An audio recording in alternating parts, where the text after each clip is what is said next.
Solom Royal Hebrew family. It's your Achori Rayah. Welcome to another Hebrew History Channel episode of Time Gone Past. This is part 2 of Babylon Falls. Let's take a look back to the time of King Nimrod at the height of his power, wealth, and pride. The book of Jasher 9:20 through 29. And King Nimrod reigned securely, and all the earth was under his control, and all the earth was of one tongue and words of union. As we would say in today's modern term, they were of one world governance. And all the princes of Nimrod and his great men took counsel together, Put, Mitzrayim, Cush, and Canaan with their families. And they said to each other, Come, let us build ourselves a city, and in it a strong tower, and its top reaching heaven, and we will make ourselves famed, so that we may reign upon the whole world, in order that the evil of our enemies may cease from us, that we may reign mightily over them, and that we may not become scattered over the earth on account of their wars. And when they were building, they built themselves a great city and a very high and strong tower. And on account of its height, the mortar and bricks did not reach the builders in their ascent to it, until those who went up had completed a full year. And after that, they reached to the builders and gave them the mortar and the bricks. Thus was it done daily, and the Most High knew their thoughts. And it came to pass when they were building, they cast the arrows toward the heavens, and all the arrows fell upon them filled with blood. And when they saw them, they said to each other, Surely we have slain all those that are in heaven. For this was from Yahuwah, in order to cause them to err, and in order to destroy them from off the face of the ground. The book of Jasher, chapter 9. 31 through 32. And they built the tower and the city, and they did this thing daily until many days and years were elapsed. And Eloah said to the 70 angels who stood foremost before him, to those who were near to him, saying, Come, let us descend and confuse their tongues, that one man shall not understand the language of his neighbor. And they did so unto them. Jasher 9:33 through 35. And from that day following, they forgot each man his neighbor's tongue, and they could not understand to speak in one tongue. And when the builder took from the hands of his neighbor lime or stone which he did not order, the builder would cast it away and throw it upon his neighbor, that he would perish. And they did so many days, and they slew many of them in this manner. And the Most High smote the 3 divisions that were there, and he punished them according to their works and designs. Those who said, We will ascend to heaven and serve our gods, became like apes and elephants. And those who said, We will smite the heaven with arrows, Yahweh slew them, one man through the hand of his neighbor. And the 3rd division of those who said, We will ascend to heaven and fight against him, the Most High scattered them throughout the earth.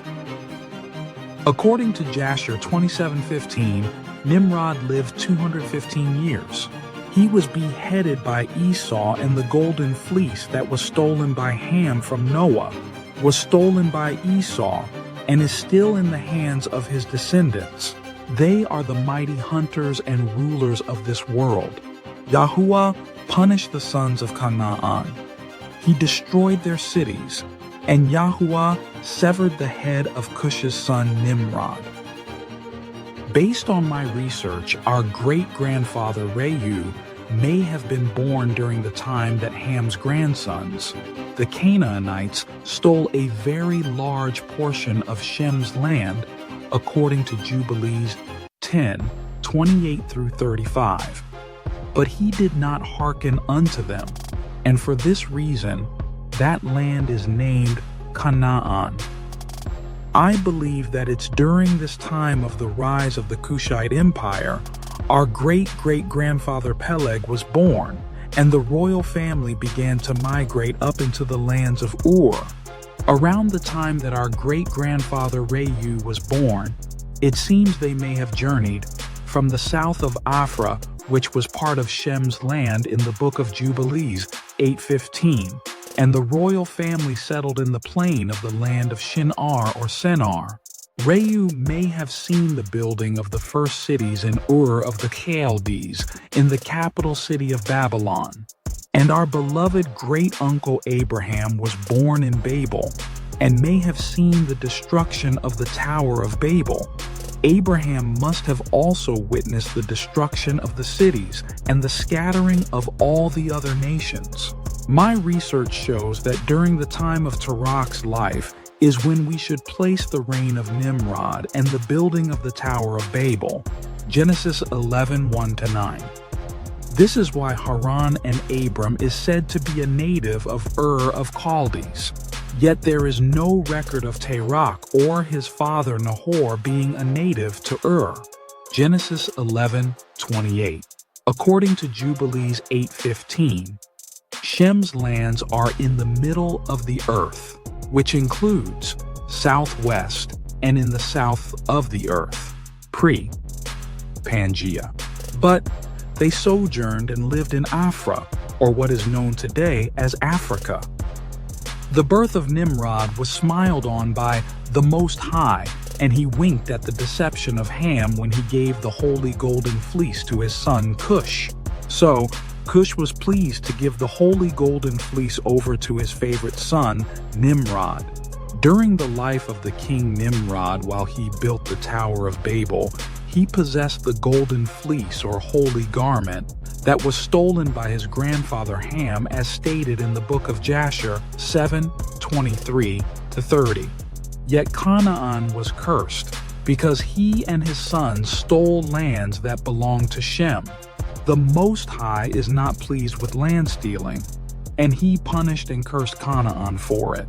Yahuwah never changes. This golden fleece gave Nimrod rulership, wealth, and great power, and he became a mighty hunter, a warmonger with a great army.